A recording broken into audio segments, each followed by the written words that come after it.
Washington ও তেহরানের মধ্যে চলমান উত্তেজনার মধ্যেই ইরানকে নতুন করে কঠোর সামরিক হুঁশিয়ারি দিয়েছেন প্রেসিডেন্ট ডোনাল্ড ট্রাম্প। ট্রুথ সোশ্যালে দেওয়া এক পোস্টে তিনি দাবি করেন, তাকে হত্যার চেষ্টা করা হলে ইরানের বিরুদ্ধে তাৎক্ষণিক হামলার জন্য 1000 ক্ষেপণাস্ত্র প্রস্তুত রাখা হয়েছে এবং এ সংক্রান্ত নির্দেশ ইতোমধ্যে সামরিক বাহিনীকে দেওয়া হয়েছে। এদিকে ট্রাম্পকে হত্যার হুমকিকে বাস্তব ও অত্যন্ত ঝুঁকিপূর্ণ বলে মন্তব্য করেছেন নেটোতে নিযুক্ত আমেরিকার অ্যাম্বাসেডর ম্যাট হুইটেকার। তবে সাবেক নেটো কমান্ডার অ্যাডমিরাল জেমস স্ট্যাভরিডিসের ধারণা, শেষ পর্যন্ত তেহরান আলোচনার পথেই ফিরবে। আয়াতুল্লাহ আলী খামেনি হত্যার প্রতিশোধ নেয়া জাতির দাবি এবং তা অবশ্যই কার্যকর করা হবে বলে হুঁশিয়ারি দিয়েছেন ইরানের সর্বোচ্চ নেতা আয়াতুল্লাহ মুজতবা খামেনি। শনিবার রাষ্ট্রীয় টেলিভিশনে দেয়া বার্তায় তিনি বলেন, এই যুদ্ধ ও পূর্বসূরি হত্যার নেপথ্যে থাকা অপরাধী ও কলঙ্কিত খুনিদের ওপর অবশ্যই প্রতিশোধ নেওয়া হবে। این جنایتکاران که فهرستی از صدر تا ذیلشان موجود است آرزوی مرگی آرام و در بستر را با خود به گور خواهند برد। এদিকে ইরানের গণমাধ্যমকে দেয়া সাক্ষাৎকারে দেশটির পররাষ্ট্র মন্ত্রণালয়ের মুখপাত্র ইসমাইল বাঘেই অভিযোগ করেন, বুধ ও বৃহস্পতিবার চালানো হামলাগুলো সরাসরি সমঝোতা স্মারকের 1 ও 2 নম্বর ধারাকে লঙ্ঘন করছে। এছাড়া ইরানের তেল বিক্রির লাইসেন্স বাতিল এবং নতুন করে নিষেধাজ্ঞা জারির আমেরিকার ঘোষণাও এই চুক্তির পরিপন্থী।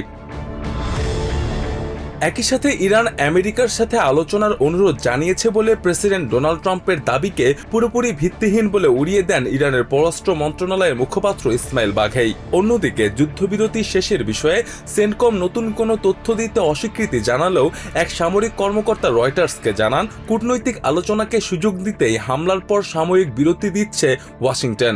এর মাঝেই পাকিস্তান ও কাতার দুই পক্ষকে আলোচনার টেবিলে ফেরাতে মধ্যস্থতা চালিয়ে যাচ্ছে। তবে ওয়াশিংটন তেহরান উত্তেজনা আরো উস্কে দিয়েছেন প্রেসিডেন্ট ডোনাল্ড ট্রাম্প। ট্রুথ সোশ্যালে দেয়া এক পোস্টে তিনি জানান, আমেরিকার প্রেসিডেন্টকে হত্যার কোনো চেষ্টা হলে ইরানকে সম্পূর্ণ নিশ্চিহ্ন করতে সামরিক বাহিনীকে নির্দেশ দেওয়া হয়েছে।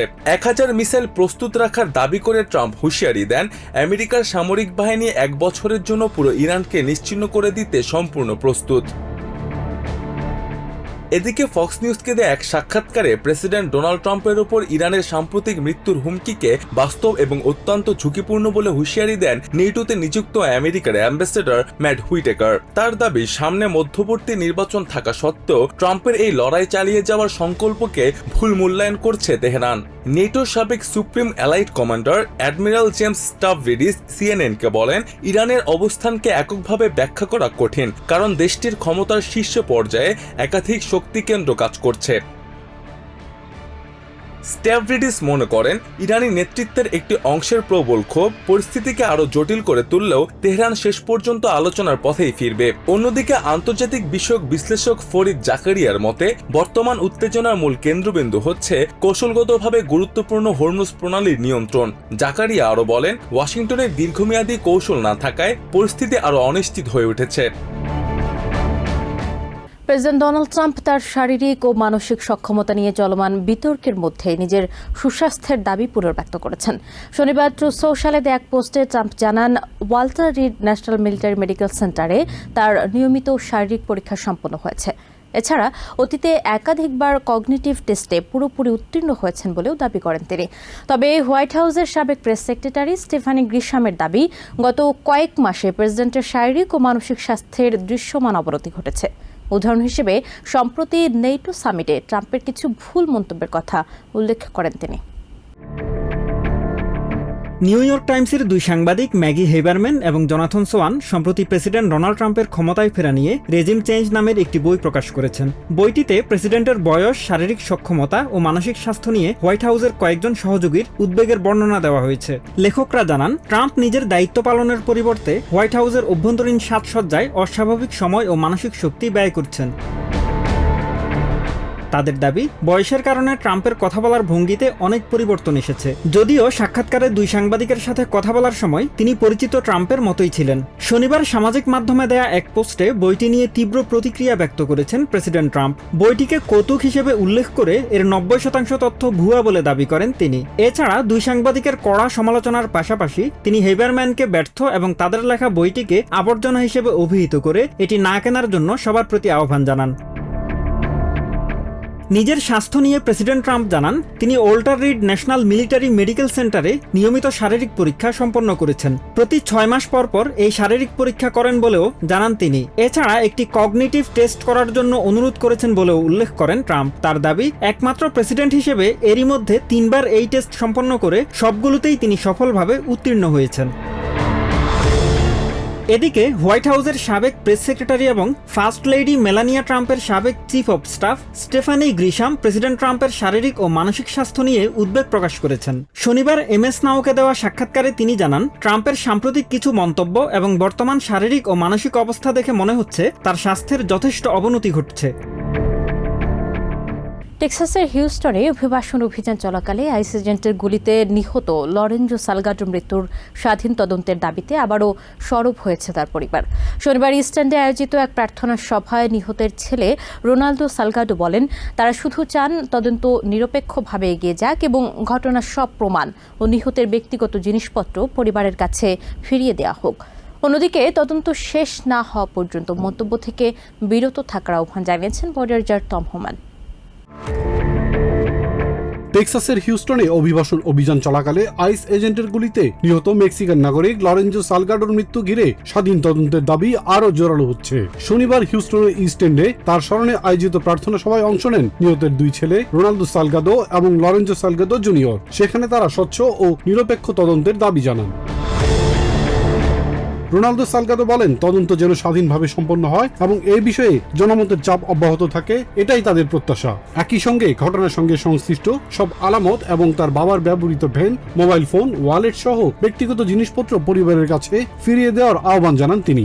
Continue the pressure to continue obtaining a full independent investigation, to continue to return the evidence or just to continue preserving the evidence and for নিহতের ছোট ছেলে লরেঞ্জো সালগাদো জুনিয়র বলেন, স্বাধীনতা ও সমানাধিকারের আদর্শে বিশ্বাসী একটি দেশে এমন ঘটনার মুখোমুখি হওয়া অত্যন্ত বেদনাদায়ক। বর্তমান পরিস্থিতিকে তিনি আমেরিকায় বসবাসকারীদের জন্য কঠিন সময় বলে উল্লেখ করেন। It's a hard moment to be an American. Everyone's response has since Tuesday has been overwhelming. MS নাও এর এক আয়োজনে রোনালদো সালগাদো বলেন, তদন্তে সব প্রকাশিত হোক, প্রত্যাশা করলেও সবার আগে তিনি তার বাবাকে ফেরত চান। তার বাবার মতো এমন ঘটনা অন্য কারো সাথে যেন না ঘটে, এমনটাই প্রত্যাশা করেন তিনি। রোনালদো বলেন, অভিবাসী হয়ে যারা এই দেশে এসেছেন, দেশের অর্থনীতি ও সংস্কৃতিতে ভূমিকা রেখেছেন, তারা অবশ্যই এই দেশের সংস্কৃতিতে গুরুত্বপূর্ণ। অভিবাসীদেরও অন্য সকলের মতো একই দৃষ্টিতে দেখার আহ্বান জানান তিনি। এদিকে বর্ডার জাজ টম হোমেন বলেন, তদন্ত চলমান থাকায় তিনি এই বিষয়ে বিস্তারিত মন্তব্য করতে চান না। তার ভাষায়, তদন্তে বডি ক্যামেরার ভিডিও, সেলফোন ফুটেজ এবং আশপাশের নজরদারি ক্যামেরার ভিডিও সহ বিভিন্ন ধরনের প্রমাণ যুক্ত হতে পারে। তাই তদন্ত শেষ হওয়ার আগে কোনো সিদ্ধান্তে পৌঁছানো ঠিক হবে না। বর্ডার জাজ আরো বলেন, তদন্তে যদি প্রমাণিত হয় যে কোনো কর্মকর্তা আইন লঙ্ঘন করেছেন, তাহলে তার বিরুদ্ধে যথাযথ ব্যবস্থা নেওয়া হবে এবং জবাবদিহির আওতায় আনা হবে। কাতারের উপহার দেওয়া নতুন এয়ারফোর্স ওয়ানের নিরাপত্তা ত্রুটি নিয়ে প্রতিবেদন প্রকাশের পর নিউ ইয়র্ক টাইমসের কয়েকজন সাংবাদিককে ফেডারেল গ্র্যান্ড জুরির সামনে সাক্ষ্য দিতে তলব করেছে জাস্টিস ডিপার্টমেন্ট। শনিবার সংবাদ মাধ্যমটি এক বিবৃতিতে জানায়, ফেডারেল ফৌজদারি আইন লঙ্ঘনের অভিযোগ সংক্রান্ত বিষয়ে বুধবার সাংবাদিকদের গ্র্যান্ড জুরির সামনে হাজির হতে নির্দেশ দেওয়া হয়েছে। ফেডারেল এজেন্টরা সাংবাদিকদের বাসায় গিয়ে এই আদেশ পৌঁছে দেওয়ায় সংবাদ মাধ্যমের স্বাধীনতা নিয়ে নতুন বিতর্ক শুরু হয়েছে। এদিকে হোয়াইট হাউসের নির্দেশে FBI ডিরেক্টরের তত্ত্বাবধানে চলছে তথ্য ফাঁসের তদন্ত। তবে প্রশাসনের দাবি সাংবাদিক নয়, গোপন তথ্য ফাঁসকারীদেরই লক্ষ্যবস্তু করা হচ্ছে। কাতারের উপহার দেওয়া নতুন এয়ারফোর্স ওয়ানের নিরাপত্তা ব্যবস্থা নিয়ে প্রকাশিত এক অনুসন্ধানী প্রতিবেদনের জেরে নতুন করে চাপে পড়েছে দেশের সংবাদ মাধ্যম। নিউ ইয়র্ক টাইমস জানিয়েছে, জাস্টিস ডিপার্টমেন্টের নির্দেশে তাদের কয়েকজন সাংবাদিককে আগামী বুধবার ফেডারেল গ্র্যান্ড জুরির সামনে হাজির হয়ে সাক্ষ্য দিতে বলা হয়েছে। শুক্রবার জারি করা আদেশের কিছু অনুলিপি ফেডারেল এজেন্টরা সরাসরি সাংবাদিকদের বাসায় গিয়ে পৌঁছে দেন। নিউ ইয়র্ক টাইমস দাবি করেছে, এটি স্বাধীন সংবাদ মাধ্যমকে ভয় দেখানো এবং চাপ প্রয়োগের ক্ষেত্রে প্রেসিডেন্ট ডোনাল্ড ট্রাম্প প্রশাসনের সবচেয়ে বড় পদক্ষেপগুলোর একটি। সমনগুলো জারি করেছেন ম্যানহাটনের অ্যাটর্নি জেক ক্লিনটন। সম্প্রতি ট্রাম্প তাকে office of the director of national ইন্টেলিজেন্সের প্রধান হিসেবে মনোনয়ন দিয়েছেন। নিউ ইয়র্ক টাইমসের প্রতিবেদনে বলা হয়, তুর্কিয়েতে নেটো সম্মেলনে নতুন বিমান ব্যবহার করলেও নিরাপত্তা উদ্বেগের কারণে ফেরার সময় ট্রাম্পকে পুরনো এয়ারফোর্স ওয়ানে উঠতে হয়। প্রতিবেদন প্রকাশের পরই ক্ষুব্ধ হন ট্রাম্প। এরপর White House FBI director Kash প্যাটেলকে তথ্য ফাঁসের তদন্তের দায়িত্ব দেয়। তদন্ত পরিচালনার জন্য প্যাটেল শুক্রবার প্রায় 8 ঘন্টা হোয়াইট হাউসে অবস্থান করেন এবং সেখান থেকেই তদারকি করেন। বিষয়টি FBI এর প্রচলিত রীতির বাইরে বলেও উল্লেখ করেছেন একাধিক সূত্র। ন্যাশনাল প্রেস ক্লাব অবিলম্বে সমন প্রত্যাহারের দাবি জানিয়ে বলেছে, সাংবাদিকদের বাসায় ফেডারেল এজেন্ট পাঠানো সাধারণ আইন প্রয়োগ নয়, এটি সংবাদ মাধ্যমের স্বাধীনতার উপর নজিরবিহীন আঘাত এবং আমেরিকার সংবিধানের প্রথম সংশোধনীর লঙ্ঘন। অন্যদিকে নিউ ইয়র্ক টাইমসের White House correspondent Peter Baker জানান, এটি স্পষ্টতই বার্তাবাহককে শাস্তি দেওয়ার মতো একটি ঘটনা। সংবাদ মাধ্যমটি অবশ্যই এর বিরুদ্ধে লড়াই করবে। সাবেক রাষ্ট্রদূত মাইকেল ম্যাকফল মনে করেন, তথ্য ফাঁস নিয়ে উদ্বেগ থাকলে নিজের প্রশাসনের ভেতরে তদন্ত করা উচিত, কিন্তু পক্ষান্তরে প্রেসিডেন্ট ট্রাম্প বারবার একই ভুল করছেন, যা সংবিধানের উপর ভয়াবহ আঘাত বলে উল্লেখ করেন তিনি। কাতারের উপহার দেওয়া নতুন প্রেসিডেন্সিয়াল বিমান ঘিরে নিরাপত্তা বিতর্ক এখন শুধু প্রযুক্তিগত প্রশ্নেই সীমাবদ্ধ নেই। তথ্য ফাঁসের তদন্ত, সাংবাদিকদের সমন এবং সংবাদ মাধ্যমের স্বাধীনতা সব মিলিয়ে ট্রাম্প প্রশাসন ও স্বাধীন গণমাধ্যমের সম্পর্ক আবারও মুখোমুখি অবস্থানে দাঁড়িয়েছে। অধিকৃত ওয়েস্ট ব্যাংক সফরে গিয়ে ইসরায়েলি বসতি স্থাপনকারীদের হাতে অবরুদ্ধ হওয়ার অভিযোগ করেছেন ডেমোক্রেটিক কংগ্রেসম্যান রো খান্না। বৃহস্পতিবার তরমুজ আইয়া গ্রামে রয়টার্সকে দেওয়া সাক্ষাৎকারে তিনি জানান, আগের দিন দক্ষিণাঞ্চলের খিরবেত জানুতা এলাকায় সশস্ত্র বসতি স্থাপনকারীরা তার গাড়িবহর আটকে দেয়। পরে ইসরায়েলি সেনাবাহিনী ঘটনাস্থলে এলেও শুরুতে তারা বসতি স্থাপনকারীদের বিরুদ্ধে কোনো ব্যবস্থা নেয়নি বলে অভিযোগ করেন খান্না। এদিকে শনিবার রামাল্লার নিকটবর্তী আল মুগাইর গ্রামে ইসরায়েলি বসতি স্থাপনকারীদের হামলায় বেশ কয়েকজন প্যালেস্টিনিয়ান আহত হয়েছেন বলে জানিয়েছে সেখানকার স্বাস্থ্য মন্ত্রণালয়। বৃহস্পতিবার ওয়েস্ট ব্যাংকের প্যালেস্টিনিয়ান আমেরিকান অধ্যুষিত তারমোস আইয়া গ্রাম সফর করেছেন ডেমোক্রেটিক কংগ্রেসম্যান রো খান্না। এ সময় সেখানকার বাসিন্দারা তার কাছে ইসরায়েলি বসতি স্থাপনকারীদের হামলার ব্যাপারে অভিযোগ জানান। খান্না বলেন, প্যালেস্টাইনের বাসিন্দাদের উপর চলা মানবিক বিপর্যয়ের বিষয়টি সরাসরি ও বিস্তৃতভাবে দেখার উদ্দেশ্যেই তার এই সফর। I've been to Israel before, but I've never really gotten to meet Palestinians and seen the occupation from the eyes of Palestinians. তবে আগের দিন বুধবার ওয়েস্ট ব্যাংকের দক্ষিণাঞ্চলের খিরবেত জানুতা গ্রামে ইসরায়েলি বসতি স্থাপনকারীদের দ্বারা অবরুদ্ধ হওয়ার অভিযোগ তুলেছেন congressman Khanna. I'm certainly probably the first American politician who's been detained by the IDF and Israeli settlers. তারমোস আইয়া থেকে রয়টার্সকে দেওয়া সাক্ষাৎকারে তিনি জানান, ওই গ্রামে ইসরায়েলি বসতি স্থাপনকারীদের ধ্বংসযজ্ঞ পরিদর্শনের সময় এই ঘটনা ঘটে। These hoodlums come in with machine guns, an M4, an American-made machine gun, and they detain us. They block off the road. And then they call the IDF, and the IDF is on their side, not on the side of the Americans. Congressman খান্নার একজন সহযোগী জানান, তাদেরকে সেখানে 1 ঘন্টারও বেশি সময় আটকে রাখা হয়েছিল। পরে জেরুসালেমের আমেরিকান দূতাবাসের কাছে সাহায্যের আবেদন জানালে পুলিশ কর্মকর্তারা উপস্থিত হয়ে তাদের যাওয়ার ব্যবস্থা করে দেন। ইসরায়েলের সামরিক বাহিনী এক বিবৃতিতে জানিয়েছে, খিরবেত জানুতায় রাস্তা বন্ধ করে দেওয়ার খবর পেয়ে সেনা ও পুলিশ কর্মকর্তারা ঘটনাস্থলে পৌঁছে পরিস্থিতি নিয়ন্ত্রণে আনেন। তবে এই বিষয়ে ইসরায়েলি পুলিশ এবং জেরুসালেমের আমেরিকান দূতাবাস তাৎক্ষণিকভাবে কোনো প্রতিক্রিয়া জানায়নি। সফরকালে ইসরায়েলি বসতি স্থাপনকারীদের দ্বারা বর্ণবাদী আচরণের শিকার হওয়ারও অভিযোগ করেন Khanna. I feel like people have seen me first as brown, second as an American congressman, and third as an American citizen. Israeli বসতি স্থাপনকারী এবং IDF সদস্যদের মধ্যে এক ধরনের ক্ষমতার দম্ভ দেখেছেন বলেও উল্লেখ করেন তিনি। Having no respect for the fact that they were detaining Americans, no respect that there was an American congressperson in that bus, and laughing when our translator told them. এদিকে শনিবার রামাল্লার নিকটবর্তী আল মুগাইর গ্রামের একটি বাড়িতে ইসরায়েলি বসতি স্থাপনকারীদের হামলায় বেশ কয়েকজন প্যালেস্টিনিয়ান আহত হয়েছেন। এই ঘটনায় ইসরায়েলি সেনাবাহিনীর সম্পৃক্ততা রয়েছে বলে অভিযোগ করেছে প্যালেস্টাইনের স্বাস্থ্য মন্ত্রণালয়। রয়টার্স প্রকাশিত একটি ফুটেজে এই অভিযোগের সত্যতা পাওয়া গেছে। الجندي بكوس في البوابة وفي الشلاك يعبر المستوطنين رفضنا نفتح الباب আমরা বসতি স্থাপনকারীদের জন্য গেট খুলতে অস্বীকার করেছিলাম। সে বলল আমরা সৈন্য। আমি তাকে বললাম সৈন্যরা তাদের সাথে বসতি স্থাপনকারীদের নিয়ে আসে না, তারা একা আসে।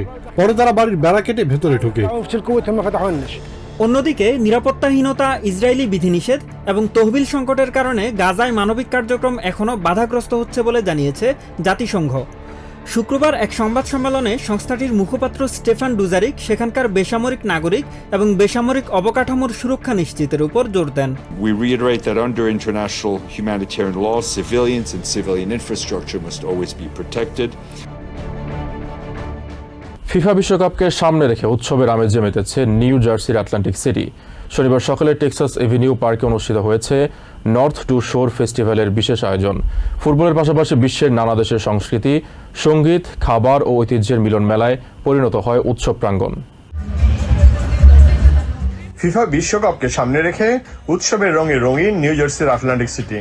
Today at the Texas Avenue Park in Atlantic City, right here, right now, the world is joining together to celebrate soccer and art and culture. Come on down, there's great food and great... Atlantic city multicultural services, Chelsea EDC এবং ডাকটাউন সিটিসের যৌথ উদ্যোগে আয়োজন করা হয় north two শোর ফেস্টিভ্যালের এই বিশেষ অনুষ্ঠান। Hello everyone and welcome to the North to Shore One World All Cultures here at Texas Park. We want to welcome and invite each and every one of you to join us on 2:00 p.m. today.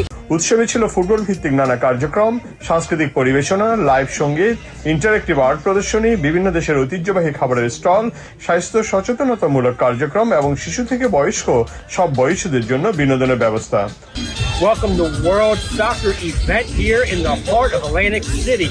We're on the corner of Texas Avenue and Fairmount. We have soccer, we have art activities, we have chalk, we have the official New Jersey. আয়োজকদের ভাষ্য, বিশ্বকাপের উচ্ছ্বাসকে কেন্দ্র করে বিভিন্ন ভাষা ও সংস্কৃতির মানুষের মধ্যে সম্প্রীতি, অংশগ্রহণ এবং বৈচিত্র্যের সৌন্দর্য তুলে ধরাই ছিল এই আয়োজনের মূল লক্ষ্য। বিশ্বকাপ উন্মোচনের প্রাককালে যে এখানে যে নর্থ শোর যে আজকের যে আয়োজন করেছে তার জন্য আমরা বাংলাদেশি কমিউনিটির পক্ষ থেকে ধন্যবাদ এবং কৃতজ্ঞতা জানাচ্ছি। অনুষ্ঠানে Bangladesh association of south jersey, Bengal club সহ বিভিন্ন জাতিগত ও সামাজিক সংগঠন অংশ নেয়। নর্থ টু শোর ফেস্টিভ্যালে আজকে বেঙ্গল ক্লাবের পক্ষ থেকে আমরা পার্টিসিপেট করতে পেরে খুবই আনন্দিত।